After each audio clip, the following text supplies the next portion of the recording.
guys, we're back for another Dokkan battle video, and we have a bunch of news coming. We are closing in on the 350 million worldwide download celebration. Beginning in full. Right, again, we're getting very, very close. 2 days away, basically. The celebration will begin. That's when people are going to get their Memorial Dragon Stones and stuff, right? Like, that's a very important thing. Just repeat myself over and over. The 26th, when the celebration begins, everyone gets their Memorial Dragon Stones. I am currently expecting the data download to be right around the time of the Dokkan Now and the live stream, and I do anticipate that the banners themselves are going to go live either during the live stream / Dokkan Now or directly after. So, if anyone asks, when are the banners? Where are the banners? How are the banners doing? Are the banners coming? It's just target the time of the Dokkan Now. That is what you want to do. So, we've got a bunch of news. Actually, more stuff than I was expecting. But, again, until we see celebration info, it's hard to say for sure. So, what we've got right here is a new story event. Looks like it's focused around Frieza and Goku, I guess. Now, remember, we do already have story events going through the entire, Namek saga, right? Well, I guess, is this? Okay, I mean, it's sort of giving backstory about, Goku, going to Earth. I wonder, Dragon Ball Z Bardock, I think, could get a Dokkan Fest. But, they're not going to do another legendary summon, I think, for Dragon Ball Z Bardock. I guess they could. Because it's I think the dual Dokkan Fest LRs are pretty set in stone. Super Saiyan Goku, Full Power Frieza, right? Yeah. But the legendary summon LR, I mean, a lot of these major celebrations, they do release kind of, really, wonky, LRs, right? Like the 17 in Golden Frieza, Broly, Chile, and Lemo, right? Angel Vegeta, I feel like, is a good pick, right, the moment. But, you guys get what I'm saying. A lot of times these major celebration Part 2 LRs can be fairly wonky. What else do we got? So we have a new ZARBON coming here. Actually, let me do this. We have a new ZARBON coming. And then there's also other big news. All right, so ZARBON. 60% attack and defense. Another 10% attack and defense each attack performed. Another 40% attack and defense if there's a Frieza in the same turn. Okay. Let's go ahead and take a look at our boy ZARBON right here. So I have 2 ZARBONs pulled up. ZARBON, of course, is one of the more underrepresented characters in Dragon Ball history. Now, if we're arguing, does he deserve a Dokkan Fest more than Videl? I would probably say yes, but I feel like that now we're getting to characters I wouldn't really argue over, right? Ginyu, 100%. I'm right. You're wrong. Captain Ginyu deserves one more than Videl. I don't care! Ginyu is an actual, major fight, man. Our girl Videl is a waifu for sure, but come on, man. Alright, so ZARBON. I'm just curious, because, again, this is the bad condition, right? Same turn. It's not an issue if it's on the team, but it's the same turn, right? And, if ZARBON here was, a support or something like that, sure. So let me go and take a look here. So ZARBON, because, Frieza doesn't have Frieza's minion, Frieza doesn't have Frieza's army. Here's Super ZARBON. Cold Judge, yeah, dude, look at a lot of these links that these ZARBON units are carrying.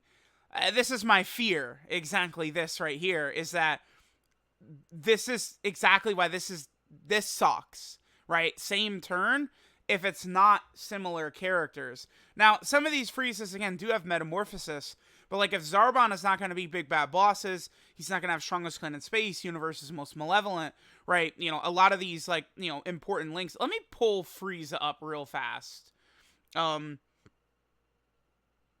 Actually, we can pull Frieza up right here. Let me just pull up, Full Power Frieza. No, let me pull up LR Full Power Frieza, and then AGL Frieza. These are the 2 most recent, right? So let's go and take a look what we got right here. So, yeah, dude, see, look at this link set. right? Like, let's go and take a look at this AGL Frieza. Yeah, like, that's an issue. That's why that same, like, needing a character on the team is actually typically not that big of a deal. But, like, once you start talking about they have to be in the same rotation, that's actually kind of tricky, I would say. Definitely, for sure. Okay. So, I don't know. Very, very, very difficult to say if this Zarbon is going to be shit, or if he'll be any good or what. It's ridiculously hard to say. Because this is only his SSR. He will definitely Dokkan Awaken. We don't want him to EZA right away, because when they do that, like, that's it for the unit's lifespan. Like, they really should save EZAs for down the line to keep the units relevant, right? Like, there's literally no point in releasing a unit and immediately EZAing them.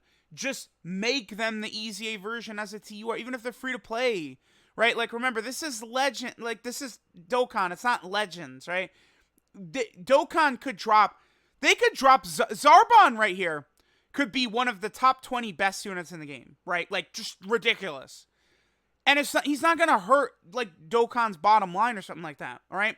If Legends did that, they just dropped, like, a character that's like top like really, really high that everyone is going to be rocking, like, that could actually hurt their bottom line a little bit. So it's not the same thing. So Dokkan, I mean, I'm not liking the look of this Zarbon right away, but we'll see what happens again, because this is only his SSR.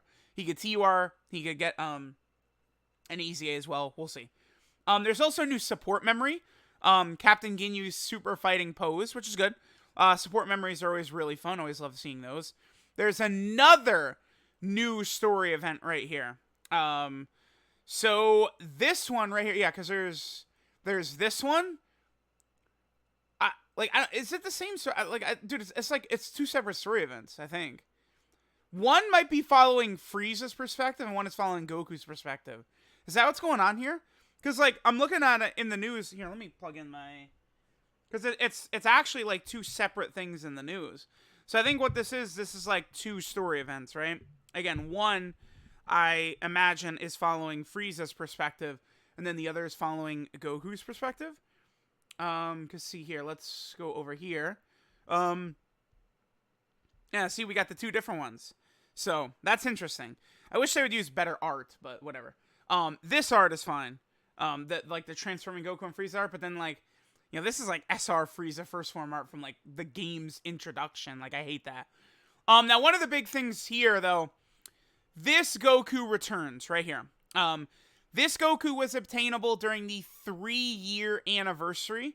It was sort of like a daily event you could do, and, you're able to get various copies of this guy. We have not been able to obtain this Goku, though, since the 3-year anniversary. So the fact that they're bringing him back is very good. Unobtainable characters are just no fun for, like, any new players. Maybe you lose your account, right? Like, there's various different things that could happen. So having characters like this unavailable is just not fun to anyone, right? So I do really like the fact that they are bringing this guy back. I'd say there's a decent chance we could see him EZA. I will say this. I certainly hope that we could do a little bit better than 10% HP.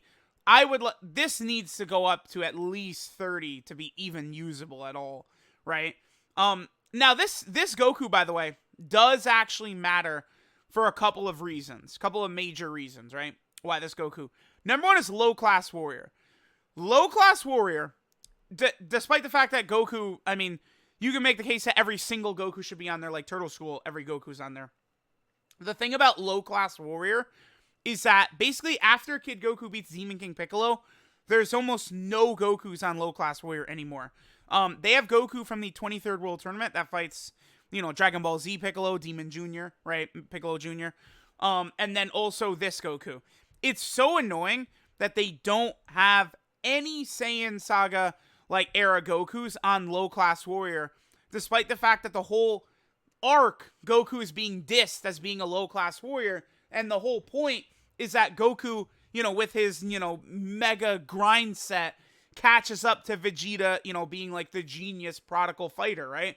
But Goku, just by working his ass off, is able to, you know, go toe-to-toe with Vegeta. It's the whole point of the arc. So it's very stupid that those, you know, Saiyan Saga Gokus are not on low-class Warrior. Now, this is a complete dead category. This is why AGL Bardock really sucks.